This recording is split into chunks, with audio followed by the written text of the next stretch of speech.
qual é a diferença entre homossexualismo e homossexualidade? Que as pessoas confundem muito. Eu posso explicar. Por favor. Por Pode ir favor. lá. Isso, na verdade, tem a ver com um contexto histórico. Aham. Até a década de 70, a homossexualidade, Aham. e na época era tratada como homossexualismo, ela fazia parte do CID, daquela lista de doenças mentais. Então, na década de 70, nós conseguimos mudar isso. O sufixo ismo, no caso do homossexualismo, ele denota doença. Então, quando igual você fala raquitismo, Isso. igual você fala estrabismo, Aham. esse ismo denota doença. Doença. Então, passou a ser incorreto você se referir à homossexualidade como homossexualismo, uma vez que ela foi retirada do CID e que já não é considerada uma doença.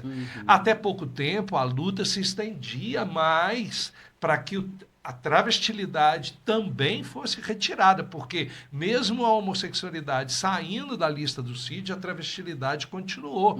E essa luta foi uma luta muito árdua para que a travestilidade deixasse de ser reconhecido como uma doença. Se não me engano, é 2 anos ou 3 anos que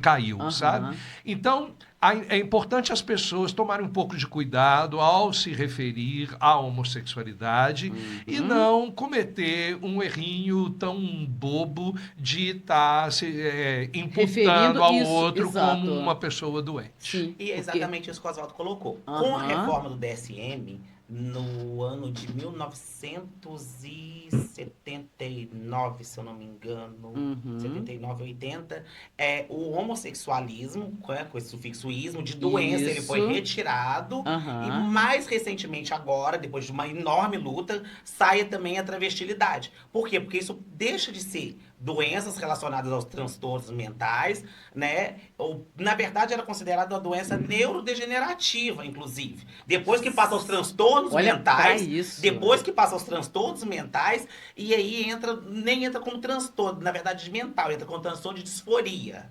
Meu Deus. Que é uma outra categoria dentro dos transtornos. Com a reformulação do DSM, isso deixa de ser. Então, é incorreto você continuar tratando uma pessoa que ela é saudável, ela é capaz, e o conceito de saúde, ele é muito amplo, ele é muito mais do que não estar doente, tá? E aí eu acho que a gente precisa trabalhar muito essas questões. Que o conceito de estar saudável é muito mais do que não ter doença. Sim. E dar dignidade para essas pessoas. Sem e aí é dúvida. onde entra as práticas integrativas de cuidados à saúde, que é o que a gente trabalha hoje em dia, com essa reformulação. A gente não vai tratar só da doença. Não é papel da saúde cuidar só da doença. É de cuidar do ser humano trazendo dignidade. Quer assistir mais cortes como esses e nossas entrevistas? É só se inscrever lá no nosso canal no YouTube. Vai que a gente tá te esperando.